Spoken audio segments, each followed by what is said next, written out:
शदीद गर्मी का राज था। बादल आसमान पर छाए थे, लेकिन सिर्फ हब्स और घुटन का राज था। बादलों ने ना बरसने की कसम उठा रखी थी और इस मौसम में सांस लेना भी दोभर हो गया था। ऐसे में मेरी सास ने सुबह उठते ही मुझे हुक्म सुनाया कि आज कोफ्तों का सालन, बोटियों का पुलाव और मुर्ग की यखनी बनेगी। ये सब सुनकर मैं एकदम हैरान रह गई और फिर मुझे ये समझने में जरा भी देर नहीं लगी कि मेरी छोटी नंद, जो कि शादीशुदा थी, वो तशरीफ ला रही हैं। यकीनन वो अपने ससुराल से आने वाली थी, इसीलिए तो मेरी सास ने उसके मनपसंद हर चीज का नाम ले लिया था। और अब इस शदीद गर्मी के आलम में मुझे सारा दिन लगाकर नंद की पसंद का खाना तैयार करना था। मैंने हमेशा की तरह सास के हुक्म पर सर झुकाया, फिर खाना पकाने में मसरूफ हो गई। मेरी सास ने जेठ से सारा सौदा मंगवा के मुझे दे दिया था और अब मुझे पूरा दिन लगाकर ये किस्म किस्म के खाने बनाने थे। अभी मैंने खाना बनाना शुरू किया ही था कि मेरा 10 साला बेटा जमील बावर्ची खाने में आया। उसने मेरे बहते हुए पसीने देखे तो कहने लगा, अम्मी आप क्यों अकेली कामों में लगी रहती हैं और इतनी गर्मी में इतना सब कुछ पकाने की क्या जरूरत है, चल के कुछ देर पंखे में बैठ जाए। वो अपने छोटे छोटे हाथों से मेरा दुपट्टा उठाए मेरे पसीने पोंछने लगा। उसकी मासूम सी बात पे मुझे प्यार आ गया। मैंने उसका माथा चूमा, कहा बेटे इतनी गर्मी में आपको बावर्ची खाने में आने की क्या जरूरत है, आप जाके आराम करें, छोटी पुप्पू आने वाली है, मुझे ये सारा खाना तैयार करना है। मेरी बात सुनकर उसने बड़ी अजीब नजरों से मुझे देखा। कहने लगा, इतना कुछ पका के भी आखिर में आपको फ्रिज का बचा हुआ खाना ही मिलेगा, तो फिर ये सब कुछ करने की क्या जरूरत है। ताई अम्मी को देखें कितने मजे से वो अपने एसी वाले कमरे में आराम करती है। वो तो बाकी बावर्ची खाने के किसी काम को हाथ तक नहीं लगाती, ना उन्हें दादी अम्मी कुछ कहती है। एक आप हैं जो सारा दिन ना सिर्फ काम करती हैं बल्कि आपको खाने को भी कुछ नहीं मिलता। अपने बेटे की बात पर मैं एकदम हैरानी से उसे देखने लगी। वो 10 साल का बच्चा कब इतना समझदार हो गया था कि घर की छोटी छोटी बातों को नोट करने लगा था।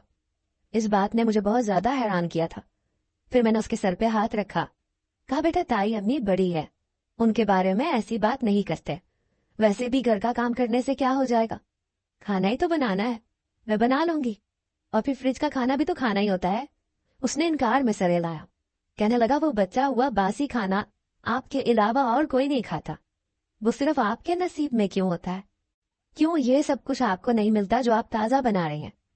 वो सवाल पे सवाल कर रहा था और मैं परेशानी से उसका चेहरा देख रही थी। मुझे खौफ सता रहा था कि कहीं ये सब बातें उसे नफरत के जज्बात से आशना ना कर दे, कहीं वो अपने ही रिश्तों से नफरत ना करने लगे। मैं अपने मासूम बच्चे के दिल में किसी के खिलाफ भी नफरत का बीज नहीं बोना चाहती थी। इससे पहले कि मैं उसे कुछ समझाने की कोशिश करती, मेरी सास बावर्ची खाने में आई। कहने लगी, तुम यहाँ कहाँ बच्चों के साथ बातों में लग गई हो, पता तो है कि पाकीज़ा वक्त पे खाना खाती है, अब अगर तुम इतनी देर से खाना बनाओगी तो उसका मिजाज बिगड़ जाएगा। मेरी सास ने मुझे 2 बातें सुना के तेजी से हाथ चलाने को कहा और फिर साथ ही वो जमील को ये कहते हुए बाहर निकली कि खबरदार, जो बावर्ची खाने से कोई एक चीज भी उठा के मुंह में डाली, हर वक्त तुम्हारा मुंह चलता रहता है, कच्ची चीजों को भी नहीं छोड़ते, मुफ्त का माल समझ के हर वक्त जुगाली करते रहते हो, चलो निकलो बावर्ची खाने से। अपनी दादी की बात सुन के जमील की आंखों में आंसू आ गए। वो अपनी माँ को देखने लगा, फिर खामोशी से बावर्ची खाने से बाहर निकल गया। बेटे के आंसुओं ने मुझे बहुत तकलीफ पहुंचाई थी। वो बेचारा बड़े मुश्किल से रूखी सूखी रोटी खाता था, दस्तरख्वान पे बैठ के भी उसे नसीब कहाँ होता था। मेरी सास की सारी नजरें जमील की प्लेट पर ही तो रहती थी। मेरी आंखों में भी आंसू चमकने लगे। मैंने इसे किस्मत का लिखा समझ के कबूल कर लिया था, क्योंकि कुछ भी तो मेरे बस में नहीं था।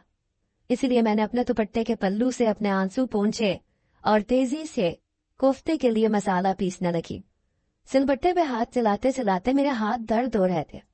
मैं कमजोर भी बहुत थी, वक्त ने मुझे कमजोर कर दिया था। ना सही से कुछ खाने को मिलता था, ना आराम करने को वक्त मिलता। कुछ ही देर बाद मेरा सांस फूलने लगा, वजूद पसीने से शराबोर हो गया। इतने में बावर्ची खाने के दरवाजे पे मुझे किसी की मौजूदगी का एहसास हुआ। मैंने जैसे ही नजर उठा के देखा तो सामने मेरा नंदोई अख्तर खड़ा था और बड़ी दिलचस्प निगाहों से मुझे देख रहा था। मैं एकदम घबरा गई, क्योंकि कुछ देर पहले गर्मी की वजह से मैंने खुद को दुपट्टे से आजाद किया था और अब मैं पसीने से शराबोर अपने काम में मसरूफ थी।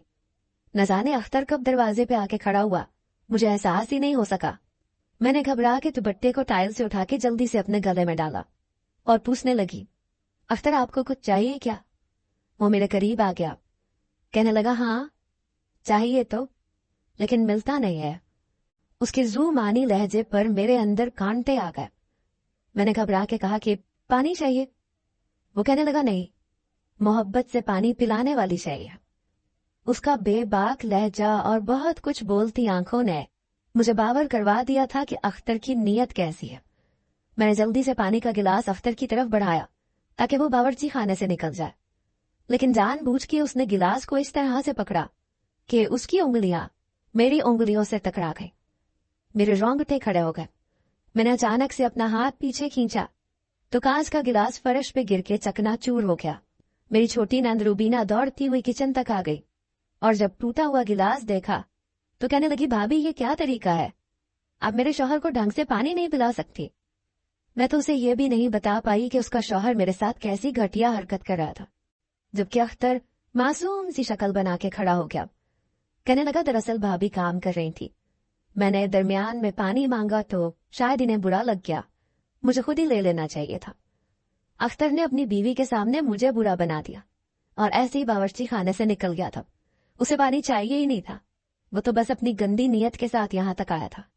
मेरी आंखों में आंसू आ रहे थे। क्या बताती मैं कि किस तरह मेरे नंदोई की नजर मुझ पे खराब हो रही है।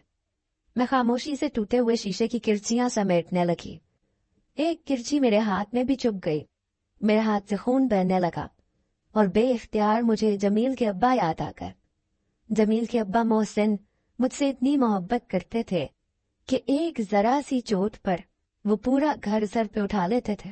अगर आज वो होते तो मेरे हाथ से बहता खून देख के फौरन भाग के आते, पट्टी लगाते, मेरा ख्याल करते, मुझे अपने साथ बिठा लेते और फिर बार बार पूछते कि दर्द तो नहीं हो रहा। लेकिन अब मोहसिन इस दुनिया में नहीं थे और उनकी बहन जैसी नजरों से मुझे देख रही थी। ऐसा लग रहा था जैसे वो मेरी जान ले लेगी, सिर्फ इसलिए कि मैंने उसके शौहर को ठीक से पानी नहीं दिया था। रूबीना तनतनाते हुए बावर्ची खाने से निकल गई थी। मैंने सारा कांच समेटा, फिर कटे हुए हाथ के साथ ही कोफ्तों का मसाला पीसने लगी। उस कट पे जब जब मिर्चें लगती तो मेरी चीख निकलने लगती। बड़ी मुश्किल से मैंने कोफ्तों का मसाला तैयार किया। साथ ही मुझे पुलाव भी बनाना था, रायता वगैरह भी। मैं बहुत तेजी से हाथ चला रही थी, लेकिन बार बार मेरे जहन में मोहसिन की शक्ल आ रही थी। मेरी और मोहसिन की अरेंज मैरिज थी। मेरी सास ने मुझे बहू इसलिए बनाया था क्योंकि मैं एक गरीब घराने की लड़की थी। मेरे सर पर बाप का साया नहीं था। बूढ़ी माँ थी जो मुझे रुखसत करने के कुछ महीनों बाद इस दुनिया से चली गई। ना कोई भाई था ना बहन। इसी बात का फायदा मेरी सास हमेशा उठाया करती थी। मुझे यतीम कह के वो मेरा हक खाती और मेरे शौहर की नजरों में मुझे बुरा करना चाहती थी। लेकिन अरेंज मैरिज के बावजूद मेरे शौहर ने मुझे सर आंखों पे बिठाया था। वो जान गए थे कि मैं एक अच्छे किरदार की औरत हूं, इसीलिए वो हमेशा मेरी इज्जत करते, मुझे मोहब्बत देते। और फिर जब हमारे घर जमील की पैदाइश हुई तो मोहसिन ने मुझे हद से ज्यादा मोहब्बत देनी शुरू कर दी। वो मेरा पहले से भी कई गुना ज्यादा ख्याल रखते। कहते थे कि दुनिया की सबसे बड़ी खुशी तुमने मुझे दी है। और यही बात मेरी सास को हजम नहीं होती थी। लेकिन मोहसिन की नौकरी बहुत अच्छी थी, उन्हीं की कमाई से घर का ज्यादा खर्चा चलता था, इसीलिए मेरी सास खामोश रहती थी। लेकिन फिर एक हादसे में मोहसिन इस दुनिया से चले गए। उनका अचानक यूं मुझसे बिछड़ जाना मुझे तोड़ गया। मेरा बेटा जमील सिर्फ 8 साल का था जब वो बाप के साए से महरूम हो गया था। जो यतीमी की जिंदगी मैंने गुजारी थी वही मेरे बेटे के नसीब में लिखी गई। लेकिन मेरी माँ ने हमेशा मेरे सर पर अपना हाथ रखा था, मुझे किसी दूसरे के रहमो करम पे नहीं छोड़ा था। मेरी माँ लोगों के घरों में झाड़ पूछ करती थी, उन पैसों से वो हमारे घर का गुजारा करती थी, इसलिए रूखी सूखी ही सही लेकिन हम ताजा रोटी खाते थे। मगर यहाँ शौहर के मरने के बाद मैं सास के रहमो करम पर थी। मेरे पास वापसी का कोई रास्ता नहीं था। इसी बात का फायदा मेरी सास और जिठानी ने इस तरह उठाया कि मुझे मुफ्त की मुलाजिमा बना लिया। मैं सारा सारा दिन काम करती, रात को थक के सोती, तो अगली सुबह फिर वही काम काज से शुरू होती। जमील के साथ भी मेरी सास का रवैया कुछ खास अच्छा नहीं था, जबकि जेठ के दोनों बच्चे जो बहुत ही ज्यादा बिगड़े हुए और खराब थे मेरी सास उन्हें सर आंखों पे बिठाती थी, क्योंकि अब घर का खर्चा जेठ चला रहे थे। इसलिए मेरी सास ने जेठ और जेठानी को राजा रानी की तरह रखा हुआ था, जबकि मैं किसी नौकरानी की तरह हो गई थी। मेरी छोटी नंद रूबीना, जो 2 भाइयों की इकलौती बहन थी, वो अपने भाई के मरने के बाद मेरी ना हो सकी, बल्कि वो बड़ी भाभी को ही ज्यादा पूछती थी, क्योंकि वो अब पैसे वाली थी और मैं गरीब बेवा औरत। अक्सर तो मुझे और मेरे बेटे को बोझ कहा जाता था। मेरी सास का बस चलता तो वो मुझे धक्के दे के घर से निकाल देती, लेकिन बस जमील की शक्ल देख के उन्होंने मुझे रखा हुआ था। सारा वक्त मैं अपने शौहर को याद करती रहती थी। कभी कभी जिंदगी में वो वक्त इंसान को बहुत याद आता है जिसमें उसने हर खुशी देखी हो, लेकिन पता है इंसान की बुराई क्या है? जब वो खुशी देख रहा होता है तब वो नाशुक्री कर रहा होता है। जब मैं मोहसिन के साथ थी तब मुझे शायद अपने अच्छे वक्त की इतनी कदर नहीं थी। मैं उस वक्त कभी कभार मोहसिन से शिकायत करती थी कि उनकी माँ मुझे बुरा भला कहती है, लेकिन अब जब मोहसिन चले गए तो मुझे एहसास होने लगा कि वो वक्त मेरी जिंदगी का सबसे हसीन वक्त था, क्योंकि मोहसिन के जाने के बाद जो रवैया दुनिया का मैंने देखा था वो इंतहाई बुरा था। खासकर मेरे नंदोई अख्तर ने तो बहाने बहाने से मुझ पर नजर जमानी शुरू करती थी, और मैं ये बात किसी से कहने के काबिल भी नहीं थी। ऐसे ही 2 घंटे गुजर गए। मैं अपनी यादों के भंवर से बाहर निकल आई, क्योंकि मेरी सास चीखते हुए आवाजें दे रही थी कि खाना क्यों तैयार नहीं हुआ। मैंने कहा, अम्मा खाना तैयार है, मैं बस दस्तरखान लगाती हूँ। फिर मैंने जल्दी जल्दी दस्तरखान लगाना शुरू कर दिया। मेरा नंदोई सामने बैठा था, मुझे उसके आगे झुक झुक के दस्तरखान लगाना पड़ रहा था, और मैं शर्म से पानी पानी हो रही थी, क्योंकि अभी भी उसकी बेबाक निगाहें मेरे वजूद का पूरी तरह जायजा ले रही थी। जब मुझसे बर्दाश्त नहीं हुआ तो मैंने जमील से कहा कि बेटे तुम मेरे साथ खाना लगवा दो। वो भी समझदार था, उसने जल्दी जल्दी मेरे साथ दस्तरखान लगवाया। फिर मैं एक कोने में पीछे हटके खड़ी हो गई, क्योंकि वही मेरी जगह थी। जब सब लोग खाना खाने बैठते थे तो मैं पीछे खड़ी रहती थी, ताकि अगर किसी डिश में कुछ खत्म हो जाए तो निकाल के ला दूं।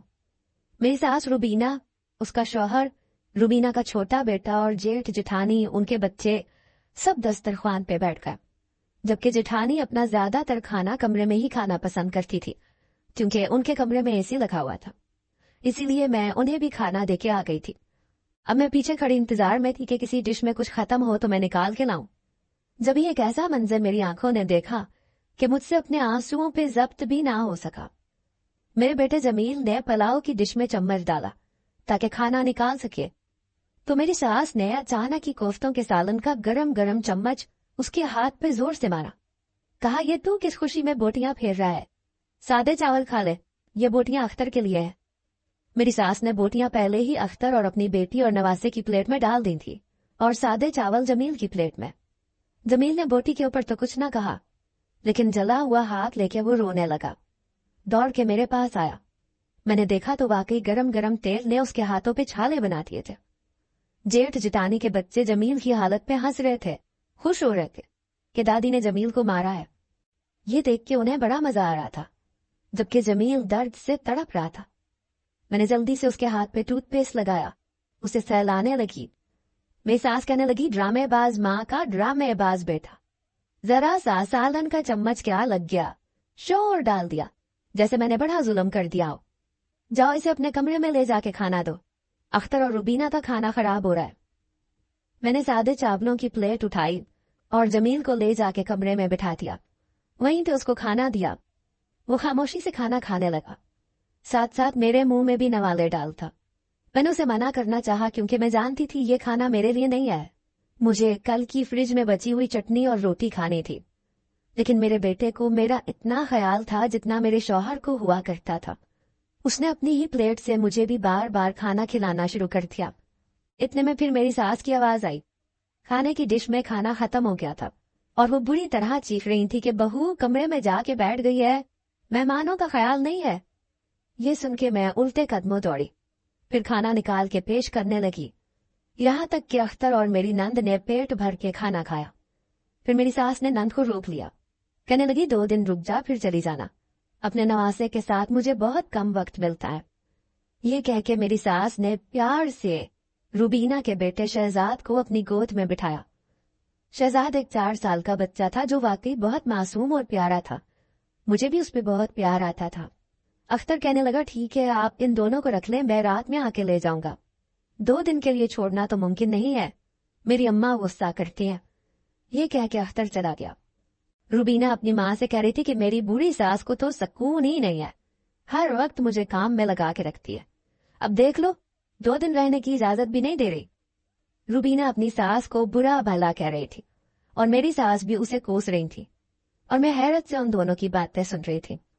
अपनी बेटी के ऊपर होने वाला जुल्म मेरी सास को जुल्म लग रहा था, लेकिन जो कुछ वो मेरे साथ कर रही थी वो उनकी नजर में बिल्कुल जायज था। मैंने खामोशी से दस्तरखान समेट दिया, ढेरों बर्तन धोए, फिर खुद बचा हुआ फ्रिज का खाना खा लिया।